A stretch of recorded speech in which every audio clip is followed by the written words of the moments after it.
"She's just a paper pusher," he announced to 200 wedding guests. His champagne glass raised high as laughter rippled through the elegant hall. My own father standing there in his finest suit, reducing 22 years of my naval service to a punchline. The crystal chandeliers seemed to mock me with their brightness as every eye in the room turned my way. I sat frozen at the corner table, my hands trembling beneath the white tablecloth, feeling the weight of their stares and whispered judgments. What they didn't know, what he didn't know, was that I commanded one of the most advanced nuclear submarines in the United States Navy. But the real shock was yet to come. My name is Margaret Sullivan, and at 42 years old, I never imagined my father, Richard Sullivan, would choose my cousin's wedding to publicly humiliate me. The country club reception hall sparkled with golden light, filled with the cheerful sounds of celebration. White roses adorned every table, and the sweet scent of wedding cake drifted through the air. I had chosen a modest navy dress, hoping to blend into the background, knowing how these family gatherings usually went. The bride, my cousin Emily, looked radiant in her flowing gown, dancing with her new husband, Lieutenant Jonathan Porter. He was everything my family admired: tall, confident. His dress whites pristine, his chest decorated with ribbons that caught the light. My father had spent the cocktail hour boasting about Jonathan's achievements to anyone who would listen, calling him the pride of the Navy, a true warrior who commanded respect beneath the waves. I nursed my glass of water, watching from my carefully chosen spot near the back of the room. 20 years of family events had taught me to stay invisible, to avoid the inevitable comparisons and disappointed sighs. My Aunt Barbara sat nearby, already on her third glass of wine, gossiping loudly with my cousins about who had gained weight and whose children were disappointing them. Then my father stood, tapping his champagne flute with a silver spoon. The band quieted, conversation ceased, and 200 faces turned toward the head table. He began with the expected praise for the happy couple, his deep voice carrying across the room with practiced authority. He spoke of Jonathan's courage, his dedication to serving our country in the silent service, protecting America from threats most people would never know existed. "This young man," my father proclaimed, gesturing toward Jonathan, "represents everything noble about military service. He commands respect from his crew, navigates the darkest depths of our oceans, and carries the weight of national security on his shoulders." The crowd murmured their approval, raising their glasses in admiration. Jonathan shifted uncomfortably in his chair, his smile growing strained. Then my father's gaze found me across the room. A familiar look crossed his face, that mixture of disappointment and pity I had seen so many times before. "Now, some of you know my daughter Margaret," he said, his tone shifting to something almost apologetic. "She likes to tell people she works for the Navy too." The words hung in the air like a challenge. I felt my spine stiffen, my breath catching in my throat. Not here, I thought desperately. Not at Emily's wedding. "But let's be clear," he continued, a condescending smile playing at his lips. "While brave souls like Jonathan risk their lives beneath the ocean, Margaret sits safely behind a desk on base, filing reports, managing schedules, doing the administrative work that someone has to do, I suppose." Nervous laughter scattered through the crowd. Some guests looked uncomfortable, others curious, most simply embarrassed for me. Emily's smile faltered as she glanced between her new husband and me, sensing something wrong but not understanding what. My Aunt Barbara leaned toward her table companions, her voice carrying despite her attempt at whispering. Poor Richard. He had such hopes for her. She was supposed to follow in his footsteps, you know, but she couldn't even finish her training at Annapolis. My father nodded solemnly, as though confirming a tragic story. That's right. The pressure was too much. The academic demands, the physical requirements, the leadership responsibilities, it overwhelmed her. We thought she'd become an officer like her grandfather, like me, but... He shrugged, letting the disappointment speak for itself. The lies burned in my chest like acid. I had graduated from Annapolis with honors, 4th in my class. I had completed submarine school when most said women couldn't handle the psychological demands. I had earned my dolphins, those precious gold pins that marked me as qualified in submarines, through months of grueling study and testing. But sitting there, surrounded by family who had already decided my story, the truth felt impossibly far away. "At least she found something suitable," my father concluded, raising his glass with false cheer. "Even if it's just pushing papers while real sailors like Jonathan protect our freedom." The toast was echoed half-heartedly around the room. I sat perfectly still, my face a mask of composure, while inside I was screaming.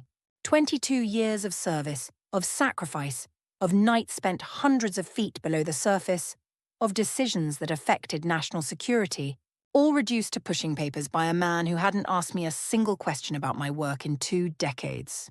People began returning to their conversations, the moment passing like a cloud across the sun. But I remained frozen, the humiliation settling into my bones like cold water.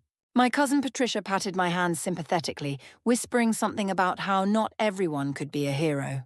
I wanted to tell her about the bronze star hidden in my apartment, awarded for actions during a classified operation. I wanted to describe the weight of commanding 135 souls through waters where one mistake could mean disaster. But the words wouldn't come. The band resumed playing, a cheerful tune that felt like mockery. Couples moved toward the dance floor, laughing and swaying while I sat trapped by my own silence. I had learned long ago that defending myself only made things worse, that my father's narrative was stronger than any truth I could offer. So I had stopped trying, stopped sharing, stopped expecting them to see me for who I really was. I was gathering my purse, preparing to make a quiet exit when someone appeared at my elbow. Jonathan Porter stood there, his expression serious and oddly formal. He leaned down, speaking quietly enough that only I could hear. "Commander Sullivan," he said with unmistakable respect. The words hit me like cold water. I looked up sharply, searching his face for mockery or mistake, but found only sincerity. My heart began racing as I tried to process how this stranger, this groom at a family wedding, could know what my own father didn't. "I'm sorry," I managed, my voice barely a whisper. Jonathan straightened to his full height, his military bearing evident even in his wedding attire. "You're Commander Margaret Sullivan, commanding officer of USS Colorado, aren't you?" The room seemed to tilt. I gripped the edge of the table, struggling to understand how my carefully guarded professional life had suddenly collided with this family catastrophe. "How could you possibly know that?" His expression grew more serious. "Because I've been in briefings with you, Ma'am. I'm the weapons officer on USS Wyoming. We've been coordinating joint exercises for the past 6 months. I didn't recognize you immediately in civilian clothes, but when your father said your name, everything clicked. My mind raced through countless secure meetings, operational planning sessions, the weight of command decisions made in rooms where clearance levels mattered more than family names. And here was Jonathan, the man my father had held up as the pinnacle of naval excellence, acknowledging what my family refused to believe existed. "They don't know," I said quietly, stating the obvious. Jonathan's eyes widened with genuine shock. "They think you're a clerk? Your own family doesn't know you command a nuclear submarine?" The disbelief in his voice was sharp, almost angry. "Ma'am, you're one of only a handful of women to ever achieve that position. You've led operations that have literally changed the course of international relations. How can they not know?" I looked across the room at my father, now laughing with my uncles, completely unaware of the conversation happening 20 feet away. Because 20 years ago, when I was commissioned, he told me I'd never last 6 months. When I qualified for submarines, he said it was a diversity quota. When I made lieutenant commander, he said I'd hit my ceiling because women weren't meant for real command. Jonathan's jaw tightened. "That's not just wrong, it's insulting. You're one of the most respected officers in the entire submarine force. Admiral Richards specifically requested you for Colorado's command. Your crew would follow you anywhere." His defense of me, from someone who actually knew my work, felt like oxygen after years of suffocation. But it also sharpened the pain of my family's ignorance. "It doesn't matter," I said softly. "They made up their minds about me before I ever had a chance to prove otherwise." "It does matter," Jonathan insisted, his voice rising slightly. "Your father just stood up and told everyone you're a failure when you're anything but. You've earned the right to correct him." I shook my head. They wouldn't believe me. They'd think I was exaggerating or lying to save face. Jonathan studied me for a long moment, and I could see him wrestling with something. Then his expression hardened with decision. "Then I'll tell them." Before I could stop him, he was striding across the dance floor toward the head table.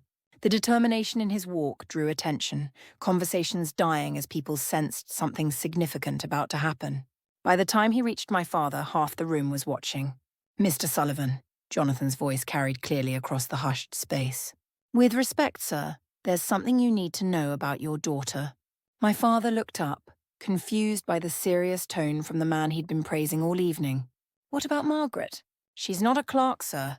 She's Commander Sullivan, commanding officer of one of our nation's most advanced nuclear submarines. I've personally witnessed her leadership in operations that have protected American interests around the world. She's not someone who couldn't handle military life. She's someone who has mastered it at the highest levels. The silence that followed was deafening. My father's face went through a series of expressions, confusion, disbelief, and then something close to fear. He looked across the room at me, and for the first time in 20 years really looked at me. I stood slowly, feeling every eye in the room upon me. My legs felt unsteady, but my voice, when it came, was clear and strong, the voice I used when commanding my crew through dangerous waters. It's true, I said simply. For 22 years, I have served our country beneath the waves. I command 135 of the finest sailors in the United States Navy. I have taken our submarine to depths and distances that test the limits of human endurance and technology. I have made decisions that affected national security, carried secrets that weigh more than any burden you could imagine. Gasps rippled through the crowd. My Aunt Barbara's wine glass slipped from her fingers, shattering on the floor. Emily stood frozen in her wedding dress, her bouquet forgotten in her hands. But I kept my eyes on my father, watching as his worldview crumbled and reformed. But you, I continued, my voice gaining strength, you never asked. You never once asked what I actually did. You assumed I had failed, and you built that assumption into a story you told yourself and everyone else for 2 decades. You missed my promotions, my commendations, my achievements because you had already decided who I was. My father's mouth opened and closed wordlessly. When he finally spoke, his voice was hoarse. Margaret, I didn't. I thought you dropped out. You never said. I graduated 4th in my class at Annapolis, I said, letting each word land with precision. I was one of the first women to complete nuclear power school. I earned my submarine qualification in near record time. I have been decorated for bravery under circumstances I still can't discuss. And next month I will be promoted to captain and given command of our newest submarine. The revelation hung in the air like electricity. My cousins stared at me as if seeing me for the first time. Relatives who had pitied me for years looked stunned, their sympathy transformed into something approaching awe. Even Emily, on her wedding day, seemed to fade into the background as the room grappled with this new reality. My father sank into his chair, his face pale and drawn. "Why didn't you tell me?" he whispered. But the questions seemed directed more at himself than at me. "Because you never listened," I replied, surprised by the lack of anger in my voice. I felt only a deep, bone-weary sadness. Every time I tried to share my accomplishments, you dismissed them. Every time I mentioned my work, you changed the subject. You had decided I was a disappointment, and nothing I said could change that narrative. Jonathan moved to stand beside me, a subtle show of support that didn't go unnoticed. "Commander Sullivan's promotion ceremony is in 3 weeks, he announced to the room. It would mean a great deal to her crew and to the submarine force, if her family were present to witness it. My father looked up at me, his eyes glistening with what might have been tears. "Would you want us there?" The question came out broken, uncertain. Nothing like the confident patriarch who had commanded the room moments before. I considered my answer carefully. Part of me wanted to refuse, to protect myself from further disappointment. But another part, the part that had learned to navigate through darkness and pressure, knew that some risks were worth taking. "Yes," I said finally, "but come to see who I really am, not who you thought I was or who you wanted me to be. Come to understand what I've actually accomplished, not to judge whether it meets your expectations." The reception never quite recovered its festive atmosphere. People clustered in small groups, whispering about the revelation, stealing glances at me as if I might transform into someone else entirely. Emily and Jonathan finished their first dance, but the attention was divided, the celebration coloured by the shock of discovery. Later, as the evening wound down, my father found me on the terrace overlooking the country club's gardens. The night air was cool and quiet, a relief after the suffocating atmosphere inside. He stood beside me for several minutes before speaking, and when he did, his voice carried a vulnerability I had never heard before. "I was afraid," he admitted, staring out at the manicured landscape. "When you chose submarines, I was terrified. I had served on surface ships where there was always sky above and the possibility of rescue. The thought of you hundreds of feet underwater in a metal tube with no escape. I couldn't bear it. I turned to look at him, seeing for the first time. Not the authoritarian father, but a frightened parent. So you decided I had failed rather than face your fear? He nodded slowly. It was easier to believe you were safe behind a desk than to know you were where I couldn't protect you. Every time I heard about a submarine incident, even from other navies, I would think of you in panic. So I told myself you weren't really there, that you had found something safer. The confession explained so much, years of dismissal and disappointment suddenly reframed as misguided protection. It didn't excuse the pain he had caused, but it made it comprehensible. I haven't needed your protection for a very long time, I said gently. What I needed was your respect, your interest, your pride. I needed you to see me as I am, not as you feared I might be. He turned to face me fully, and I saw tears streaming down his weathered face. Can you forgive an old fool who let his fear blind him to his daughter's greatness? I thought about all the moments he had missed, all the achievements uncelebrated, all the pride swallowed in silence. Then I thought about my crew, young sailors who looked to me for leadership and strength, who deserved better than a commander wrapped in old resentments. I forgave you years ago, I told him truthfully. I had to move forward. The question is whether you can forgive yourself, and whether you can do better going forward. He reached out tentatively, and I let him take my hand. His grip was firm but trembling. Tell me about your submarine, he said. Tell me about your crew. Tell me everything I've missed. So I did. There on the terrace, under a canopy of stars, I told my father about life beneath the waves. I described the weight of command, the trust of my crew, the silent running through dangerous waters. I explained the technology I couldn't fully discuss, the missions I could only hint at, the responsibility that never left my shoulders even on shore leave. He listened without interrupting, occasionally wiping his eyes, sometimes shaking his head in wonder. When I finished, the first hints of dawn were appearing on the horizon, and the wedding venue was nearly empty. I'm proud of you, he said finally, the words seeming to physically pain him with their lateness. I know that means nothing after all these years, but I am so deeply proud of who you've become. It means something, I admitted, surprised to find it was true. Not everything, but something. Jonathan appeared in the doorway, Emily beside him in a changed dress ready for their honeymoon departure. She approached hesitantly, still processing the night's revelations. I'm sorry your announcement overshadowed your wedding, I said sincerely. Emily shook her head, a small smile playing at her lips. Are you kidding? No one will ever forget my wedding now. Besides, she glanced at Jonathan with obvious pride, it turns out I married someone who serves alongside a legend. That's pretty amazing. As they departed and the sun rose fully, painting the sky in shades of pink and gold, I realized something had fundamentally shifted. The secret that had defined my relationship with my family for 2 decades was finally in the open. There would be no more hiding, no more pretending, no more accepting diminishment for the sake of peace. 3 weeks later, my promotion ceremony took place on the submarine base. The morning was crisp and clear, with a salt breeze carrying the sound of seabirds across the water.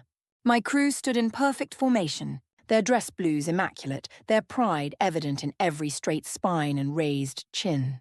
And there in the front row of invited guests sat my entire family. My father wore his old service uniform, medals polished to a shine.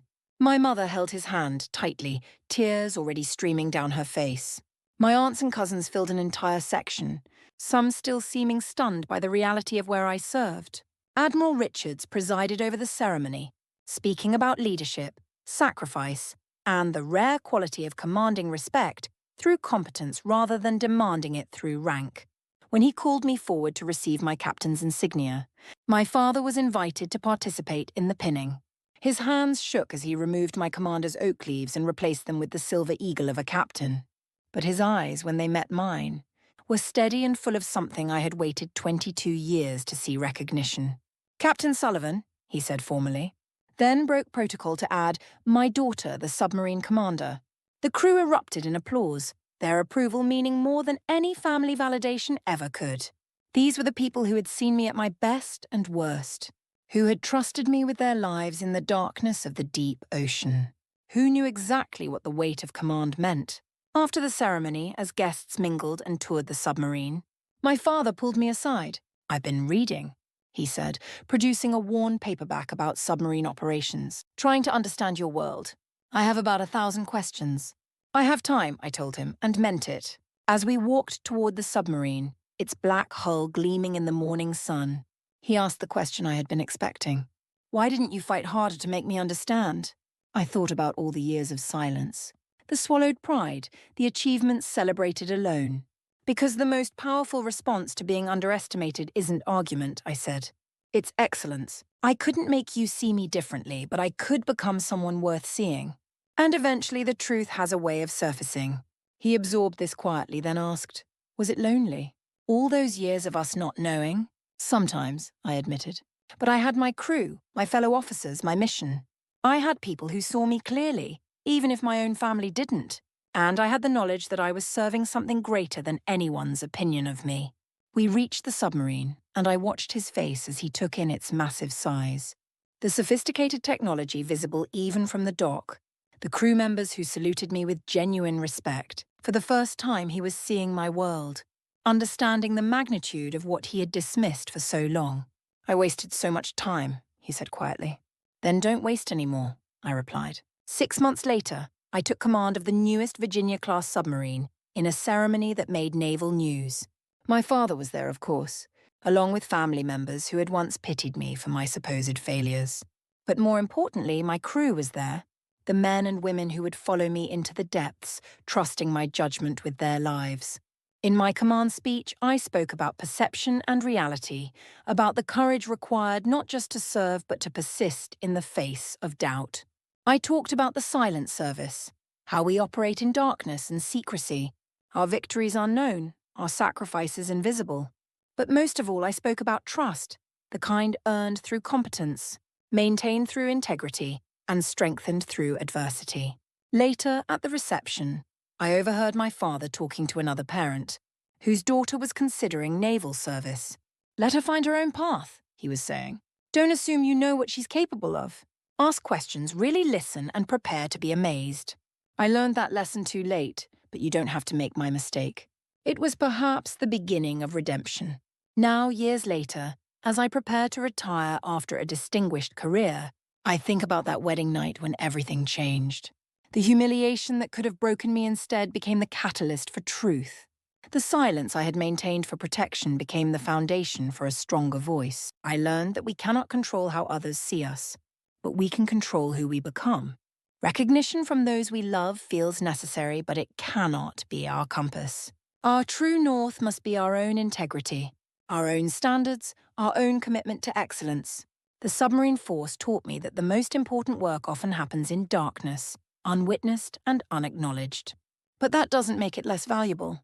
Every officer and sailor who serves beneath the waves knows this truth. What matters isn't who sees your service, but that you serve with honor. My father lived to see me retire with full honors, to hear the stories that could finally be told, to understand the full magnitude of what he had nearly missed. In his final years, he became my fiercest advocate, telling anyone who would listen about his daughter, the submarine captain. The pride he expressed then couldn't erase the pain of earlier years, but it could exist alongside it, complex and real and human. The night before he died, he asked me one last question: were you ever afraid, down there in the deep? Every single time, I told him honestly. But I learned that courage isn't the absence of fear. It's doing what needs to be done despite the fear. You taught me that, even if you didn't mean to. He squeezed my hand with what little strength remained. No, he said, you taught yourself. I just finally learned to pay attention. Looking back, I realized that the greatest gift my father's doubt gave me was the determination to prove him wrong, not through words but through actions. Every achievement became sweeter because it was earned without expectation of recognition. Every promotion meant more because it was based solely on merit, not family legacy. The young women who now serve in submarines don't face quite the same barriers I did, though challenges certainly remain. When they ask for advice, I tell them what I learned that night at the wedding. Your worth is not determined by who believes in you, but by who you become despite their disbelief. The truth will surface, I tell them, just like a submarine rising from the depths. And when it does, it will be undeniable, unassailable, and entirely your own.